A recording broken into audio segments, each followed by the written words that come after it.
کربلا میں دو فلسفے یعنی دو سوچوں کا آپس میں ٹکراؤ تھا، دو سوچوں اور دو فلسفوں کا آپس میں ٹکراؤ تھا۔ یہ سمجھنے کی بات، واقعہ کربلا اور شہادت امام حسین علیہ السلام ہمیں پیغام کیا دیتے ہیں؟ یہ صرف ایک واقعہ نہیں ہے، میں چاہتا ہوں کہ آج اس کو ڈسپلے کر کے میں آپ کے سامنے واقعہ کو صرف واقعہ نہیں بلکہ ایک ابدی حقیقت کے طور پر سمجھانا چاہتا ہوں۔ واقعہ کربلا ایک ابدی حقیقت کے طور پر ہمیں سمجھ آ جائے، فقط سال کے بعد واقعہ کربلا سننے اور سن کر لذت محسوس کر کے اور ایمانی قوت کو تھوڑی سی تقویت دے کر گھروں کو نہ لوٹ جائیں، بلکہ واقعہ کربلا اور شہادت امام حسین کو ایک ابدی حقیقت کے طور پر اپنے دل و دماغ میں بٹھا کر زندگی گزارنے والے بن جائیں۔ اب اس لیے میرے پیچھے انبیاء علیہ السلام سے آپ کو تاریخ کی طرف لے کے جانا چاہتا ہوں، پھر آپ کو سمجھ آئے گی کہ شہادت امام حسین صرف محض ایک واقعہ نہیں، واقعہ نہیں۔ اب میرے سامنے یہ سورہ بقرہ ہے اور اس کی آیت نمبر 36 ہے، آیت نمبر 36 یاد کروانا چاہتا ہوں تاکہ آپ بعد میں اس کا ترجمہ یاد کر سکیں اور پڑھ سکیں۔ اس میں اللہ رب العزت نے فرمایا فَقُلْ نَهْبِطُوا بَعْضُكُمْ لِبَعْضٍ عَدُوٌّ وَلَكُمْ فِي الْأَرْضِ مُسْتَقَرٌّ وَمَتَاعٌ إِلَىٰ حِينٍ۔ فرمایا اللہ رب العزت نے کہ میں نے جب سے انسانی کائنات کو تخلیق کیا ہے، جب سے میں نے یہ کائنات کو بنایا ہے، تو انسان کے معاشرے کے اندر میں نے دو طبقات رکھ دیے، بعض کو بعض کا دشمن بنا دیا، سوسائٹی کے اندر، معاشرے کے اندر، زمین پر بعضکم لبعض عدو، بعض کو بعض کا کیا کر دیا ہے؟ دشمن بنا دیا۔ کیا بنا دیا ہے؟ دشمن بنا دیا۔ اور یاد رکھیں اللہ رب العزت یہ بتانا چاہتا ہے کہ لوگوں جب سے میں نے کائنات بنائی ہے تو میں نے زمین کے اندر انسانی طبقات کے اندر کشمکش رکھ دی ہے، کینچا ٹاؤ رکھ دیا ہے، اور ایک کا نام اللہ رب العزت نے یہ جو دو چیزیں رکھی، ایک کا نام مستقر رکھا اور دوسرے کا نام متاع رکھا۔ یہ قرآن کی آیت ہے، مستقر ومتاع الی حین۔ مستقر ایک حق ہے اور متاع دوسرا حق ہے۔ متاع سے مراد جینے کا حق ہے کہ جینا کس طرح ہے تم نے، اور مستقر سے مراد رہنے کا حق ہے کہ تم نے رہنا کیسے ہے، تم نے رہنا کیسے ہے۔ اب توجہ چاہتا ہوں، میں اس کو اگر عام آپ کی زبان میں سمجھانا چاہوں کہ مستقر اور متاع، یہ جو دو حق بیان کیے ہیں اللہ رب العزت نے قرآن میں سورہ بقرہ کے آیت نمبر 36 میں، یہ عام زبان میں اگر آپ کو سمجھانا چاہوں تو وہ یوں سمجھ لیں، عام زبان میں، آج کی زبان میں، وہ کیا کہ اللہ رب العزت فرمانا چاہ رہا ہے کہ ایک سیاسی آزادی کا حق ہے اور دوسرا تمہارا معاشی حق ہے۔ ایک سیاسی آزادی کا حق ہے، سیاسی کہتے ہیں کہ جینے کا حق، سیاسی حق کسے کہتے ہیں؟ جینے کا حق۔ معاشی حق کسے کہتے ہیں؟ رہنے کا حق۔ کس کو کہتے ہیں؟ سب بولیے۔ یہ باتیں آپ نے یاد کرنی ہے، صرف سننا نہیں ہے، یہاں سے سنیں یہاں سے نکالنا ہے۔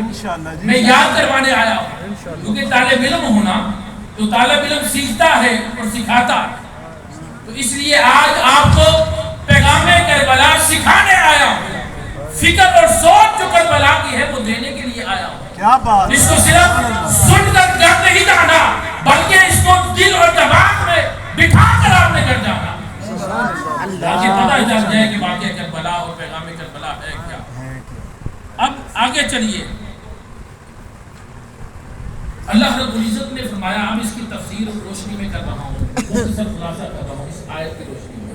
اللہ رب العزت نے فرمایا کہ تمہیں سیاسی آزادی کا حق اس لیے دیا تاکہ تم کسی کا غلام بنے بغیر، کسی کا غلام بنے بغیر آزادی کے ساتھ زندگی بسر کر سکو، کسی کا غلام بنے بغیر آزادی سے زندگی بسر کر سکو۔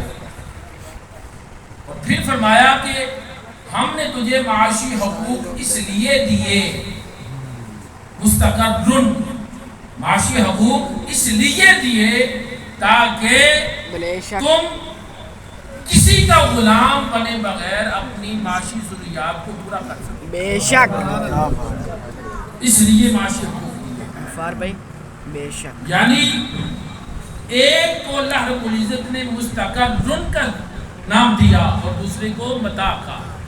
یہ قرآن کی زبان ہے اور اس کی تشریح کر رہا ہوں۔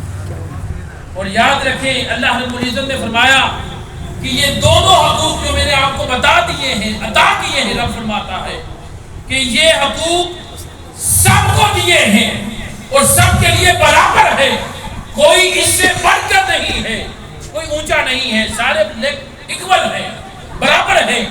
پھر فرمایا کہ لوگوں اب اس سوسائٹی کے اندر دو طبقات رب العزت فرمانا یہ چاہ رہے ہیں، پیغام یہ دینا چاہ رہے ہیں کہ تمہاری زندگی میں ایک طبقہ ایسا ہوگا، کچھ لوگ ایسے ہوں گے جو چاہیں گے کہ ہم ان سارے لوگوں کے سیاسی حقوق کو چھین لیں۔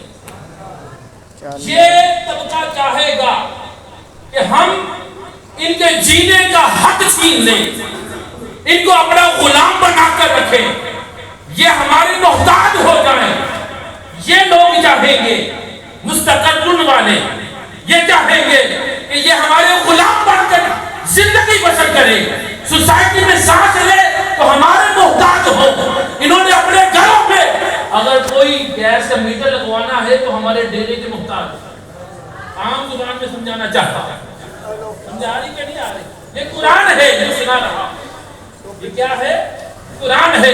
فرمایا کہ دوسرا طبقہ وہ یہ جدوجہد کرنے والے ہوں گے کیونکہ بعضهم لبعض عدو، ان کا مقابلہ ان کے ساتھ ہوگا۔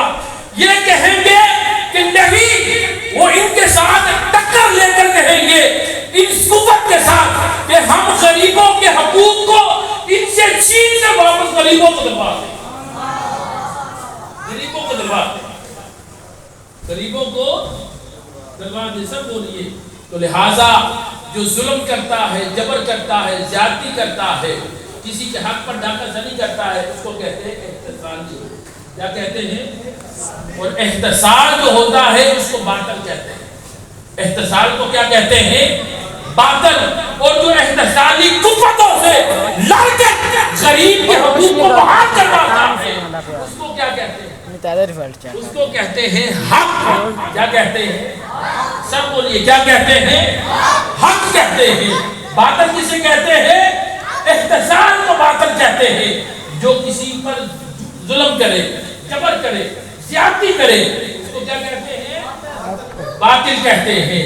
اور جو غریبوں یعنی باطل لوگوں سے، احتسالی لوگوں سے، احتسالی قوتوں سے جنگ لڑ کر غریبوں کے حقوق کو بازیاب کروا دے، غریبوں کو حقوق دلوا دے، وہ حق پر ہیں۔ وہ کس پر ہیں؟ حق پر ہے۔ اب آگے چلتے ہیں سورہ بقرہ آیت نمبر 38، اللہ رب العزت نے فرمایا